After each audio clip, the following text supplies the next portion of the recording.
As someone who doesn't suit those nude shades, it makes me look like I'm dead.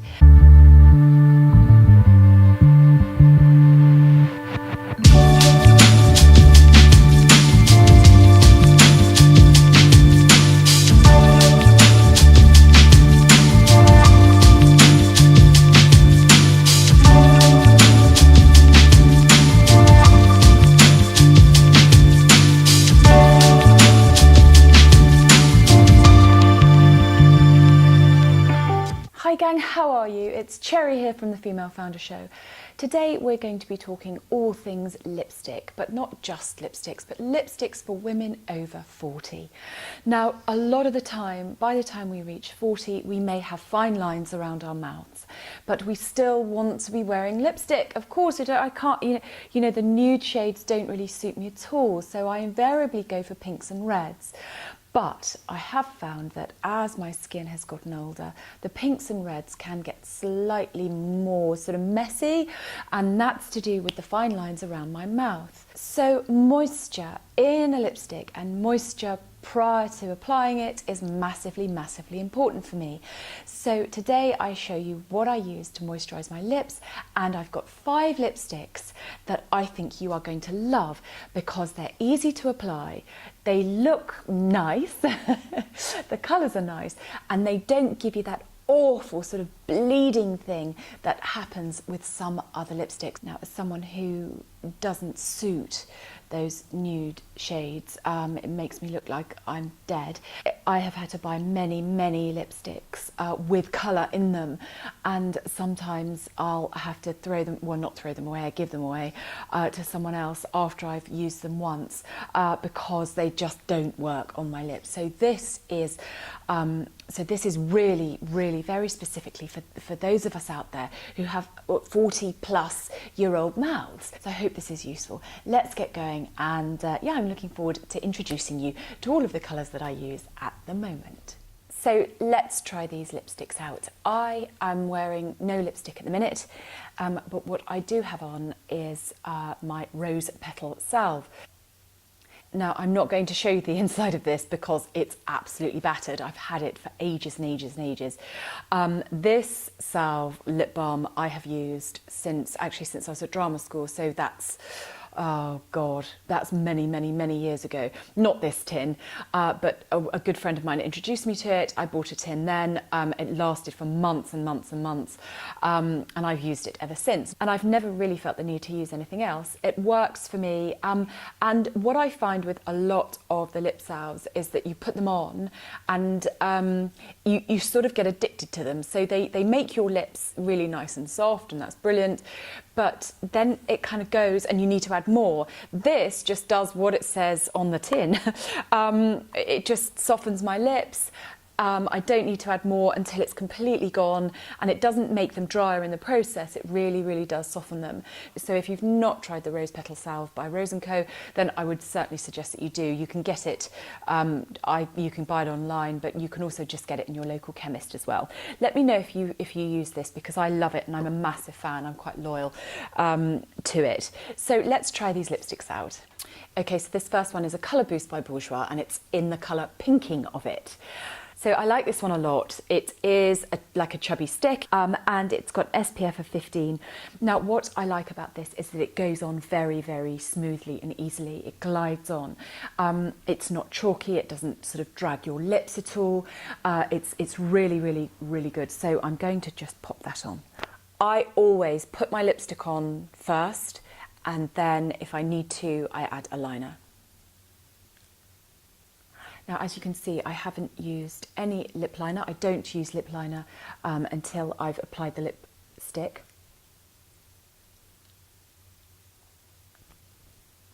It goes on really, really easily. I still blot it just to make it a bit more matte. And then if I was just going off, onto the school run, then I would leave it like that. If I was going out for a longer period of time or somewhere a bit more sort of fancy, then I would add some lip liner.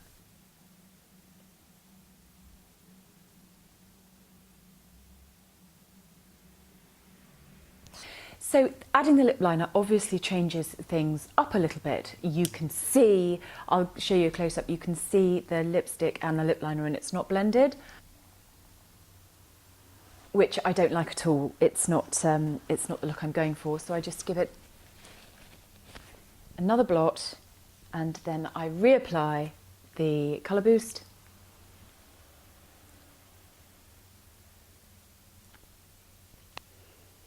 So sort of moisturising, it's so it blends really, really well, and then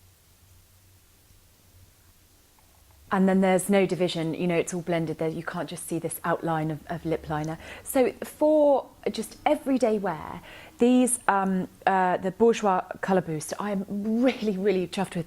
I've had several of them in several different colours. Like I said, this is pinking of it, and it says here, comfort and hydration for 10 hours.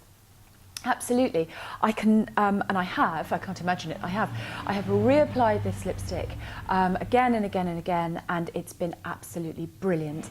I haven't had to reapply the lip liner, which at the moment is a Bourjois in Bordeaux line. I haven't had to reapply the lip liner, so the lip liner stays on and then I just sort of fill it in. I'm really happy with these, both Bourjois. You could wear it for an evening, but like I said, I sometimes just wear this on the school run. Another little blot there and ready to go. So really like that one. Let's move on to the next one. The next one is by Revlon, Ultra HD Matte Lip Colour. Again, it's in this sort of plummy pink colour. I'll put all the links, all of these are still available. I'll put all of the links down below so that you can buy them if you'd like to. This comes with an applicator and goes on really, really easily. What I love about this, apart from the colour and the matte texture, is that it's not drying and the smell is lovely.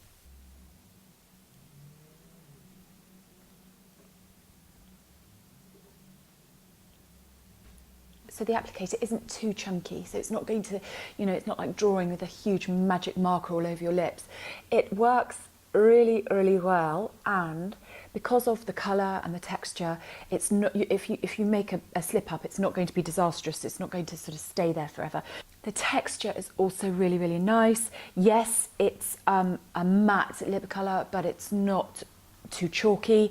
There's lots of moisture going on there. And then again, if I was just going out to do the school run or something, I wouldn't bother with a lip liner. But let's just have a look and see how it works with one.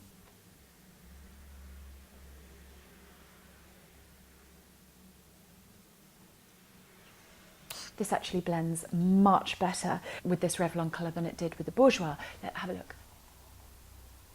But you can still see a little bit of lipstick and liner. I mean, they are quite separate. So I go back again, reapply.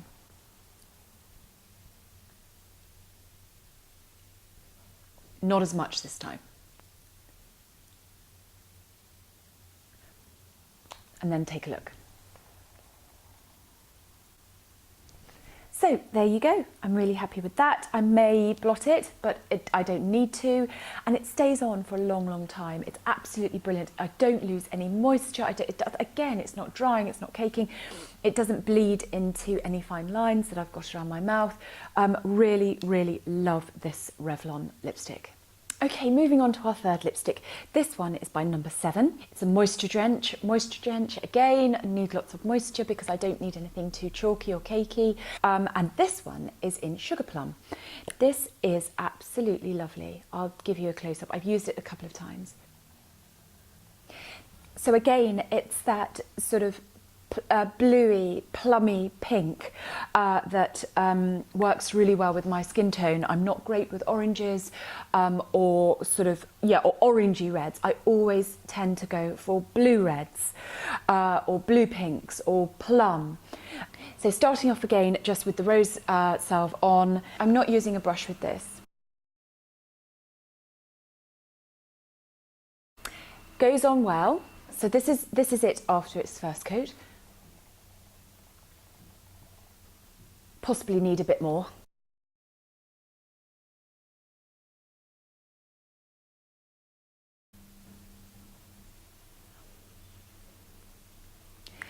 This is after the second coat. I need a lip liner with it. Because it's quite dark, it's going to make my lips look a lot smaller than they are when, you know, when I don't have anything on. And then lightly outline with the lip liner. Same one again, Bourjois in Bordeaux line.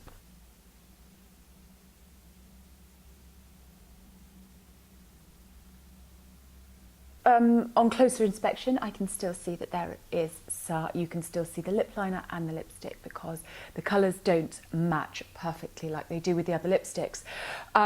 This may be a problem when using this number 7, so I may have to buy, you know, may have to find another more sort of plummy, bluey, plummy lip liner. But what I can do, and this is something that I do all the time because I don't want to have just this array of lip liners that I never use, is just take my little finger and blend it. It's usually in the corners around here. Now when doing that, I just knock any hard edges off of the liner so that it just blends in with the lipstick. Still got lots of moisture going on, it's not sticking, I can still blend it in. I really like this one. This is possibly one that I would wear at night time because it's a bit darker. Yeah, stays on really, really, really well. So this number 7 in Sugar Plum, and it's the Moisture Drench collection. I would really, really recommend. It's absolutely brilliant. Okay, final lipstick. Now I do have one other actually, but it's not great, so I'm not going to show you that one because it's a bit of a disaster. This one is another Bourjois, and it's the Rouge edition in Velvet. These are amazing. This is the second one I've got. I've got another one in red. This is my going out lipstick, which sounds funny because I'm 43, but no, this is my going out lipstick because it lasts all evening. I maybe have to apply it just inside, you know, once or twice, and that's over the course of a long evening. It lasts through copious amounts of drinking, you know, all of that. Yeah, and eating. So this is my going out lipstick because I don't really have to think about it. So again, I'm starting off with the Rose Salve, applicator, not using a brush or anything like that. So, first application.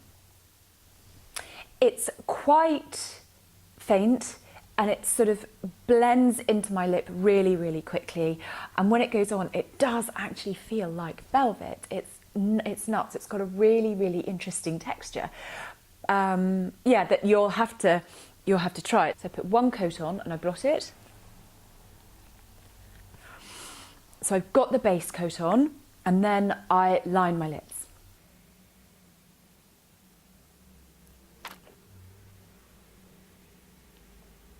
Now, what you will find with with the velvet lipsticks is that they're not as moisturising, so they are drier. So what you will find is that once you put your first coat on, and then if you do what I do, you then put your lip liner on, you might find some dragging takes place.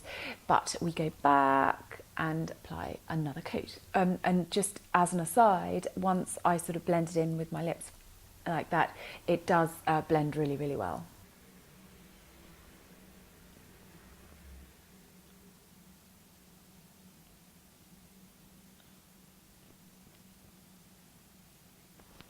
So take a look at this one. As this is my going out lipstick, I am going to, because this is the second coat, I'm now going to reapply the liner. I don't want to have to worry about this throughout the evening, you see. But with each coat that I apply, it gets softer and softer and softer. So in a way, the first coat is the hardest to work with. Now it's fine. Now it's just like any of the other moisturising lipsticks that I've had on. Very, very light outline with the liner, just really touching around the bottom and around the edges, the corners.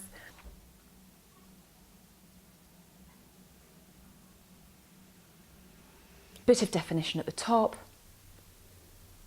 Just again, softening the edges of the liner. I can do that with my pinky.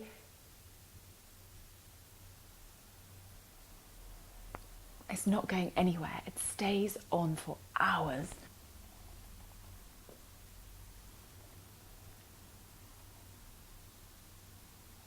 I love it, love it, love it, love it. I would highly recommend this, and they last for ages and ages. The texture is, yeah, when it says velvet, it is. It's like having velvet on your lips, and it doesn't go it doesn't go anywhere, but it doesn't look chalky or cakey or anything like that. It's wonderful, wonderful lipstick, and I absolutely love them. Now this is one that I was really disappointed with, and I was so disappointed with it that I can't help but think that maybe there's something wrong with it. It's by Burt's Bees. This colour is Brimming Berry, and as you can see, it's actually a really, really lovely, lovely colour. But when I turn it around, look at these weird bobble things. Can you see those? It's just really weird. I don't know what they are. I don't know what they're for. They certainly, when I rub it, it's got quite a sheer sort of texture colour to it. But it really makes the lipstick go on terribly, terribly unevenly. It's a chore to put on. So I don't know has anyone else experienced those little bobbly gritty bits with a Burt's Bees lipstick? I'm not sure. Are they moisturising bobbles? I don't know what they are.